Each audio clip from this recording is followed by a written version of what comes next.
गोंदिया जिल्ह्यातील नागझिरा अभयारण्याअंतर्गत येत असलेले नवेगाव बांध या ठिकाणी नौका विहार सुरू करण्यात आले। आपण बघू शकता की या ठिकाणी मोठ्या प्रमाणात जलाशय, नवेगाव बांध जलाशय जे म्हणतात, या ठिकाणी इलेक्ट्रिक बोट आणि पायडल बोटचे जे बोट सुरू करण्यात आली आहे। जे पर्यटक येतात त्यांना या ठिकाणी आता बोटिंगचेही आनंद घेता येणार आहे। आपल्यासोबत सुनील भाऊ तरुणे आहेत, आपण त्यांच्यासोबत जाणून घेऊ यांनी हे बोट इथे सुरू केलेली आहे, काय उपाययोजना आणि किती पर्यटक या ठिकाणी येतात आणि काय काय सांगणार भाऊ, बोट सुरू केलेली आहे इथे आणि काय उपाययोजना? खरं म्हणजे आज खूप आनंदाचा सण आहे की एक स्वप्न होतं आमचं की इथं व्यवस्थित टुरिस्टसाठी बोटिंग सर्व्हिसेस आणि सेफ्टी आणि शेकवर बोटिंग सर्व्हिसेस चालू करायचं.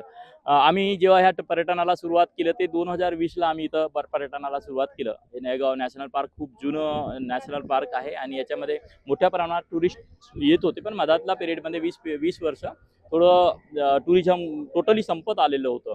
मग आम्ही इथलं डेव्हलपमेंट सुरू केलं आणि हळूहळू इथं सगळं स्टेच्या व्यवस्था, गार्डनिंग, हॉटेल्स व्यवस्था आणि ॲडव्हेंचर अशा प्रकारच्या सर्व व्यवस्था इथं उपलब्ध झालेली आहेत. आता एक बोटिंग ही सर्व्हिसेस इथं महत्त्वाची होती आणि त्याला लीगल खूप साऱ्या प्रोसेस होत्या.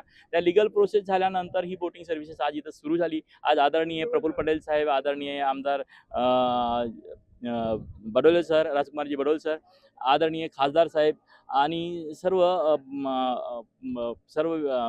गणमान्य व्यक्तींच्या हस्ते याचं आज इनॉग्रेशन झालंय. ह्या बोटिंगला सुरुवात झाली. हे गर्वाची गोष्ट आहे की आम्ही तेव्हा आमच्याकडे झिरो टुरिझम होतं. आजच्या घडीला म्हणजे वीकेंडला जवळपास 2000 ते 3000 टुरिझम येतात.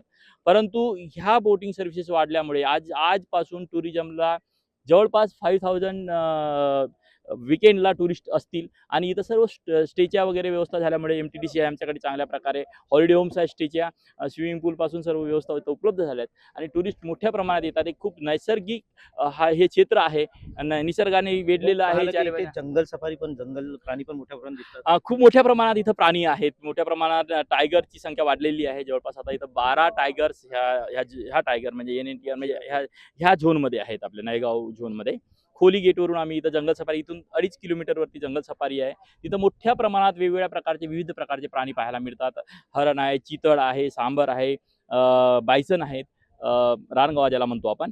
त्याच्यानंतर अस्वल मोठ्या प्रमाणात आहेत, वेगवेगळ्या प्रकारचे. आणि इथूनच लागून 18 किलोमीटर एक सुंदरसं पॉईंट आहे, इटिहाडो डॅम म्हणतो आपण त्याला. त्या डॅमचे एक स्वतःचं खूप मोठं सौंदर्य आहे आणि खूप मोठं मेजर प्रोजेक्ट आहे ते. मेजर डॅम आहे, त्यामुळे तिथं पण टुरिस्ट मोठ्या प्रमाणात जातात. लागूनच प्रतापगडाचं महादेवाचं मंदिर आहे, प्रतापगडाचा ओल्ड किल्ला आहे. त्याच्यानंतर इथं दर्गा आहे प्रतापगडला. त्याच्यानंतर इथं तिबेटियन लोकांची वस्ती आहे आमच्या इथून 10-15 किलोमीटरमध्ये ते पण क्षेत्र आहे. तिबेटियन लोकांच्या वस्तीमुळे बौद्धांचं खूप चांगलं तिथं बौद्धांचं मंदिर आहे आणि हे सर्व गोष्टींमुळे इथं हे टुरिझम मोठ्या प्रमाणात वाढतो आहे आणि खूप चांगल्या सर्व्हिसेस प्रोव्हाइड केल्यामुळे आणि चांगल्या सर्व्हिसेस आम्ही प्रोव्हाइड करत असल्यामुळे टुरिस्ट खूप प्रेम करायला लागले ह्या क्षेत्रावरती. आम्हाला आनंद आहे की आमचं टुरिझम खूप चांगलं होत आहे आणि चांगल्या व्यक्तींच्या हस्ते आज त्याचं इनॉग्रेशन झालेलं आहे. थँक्यू. पाहिलं की या ठिकाणी पर्यटक मोठ्या प्रमाणात आता येतील, त्याचप्रमाणे पाहिलं इथे नागझिराला लागून जंगलही मोठ्या प्रमाणात, वन्य प्राणी इथे दिसतात आणि ते आता इथे आल्यावर त्यांना आता बोटिंगचाही आस्वाद घेता येणार आहे.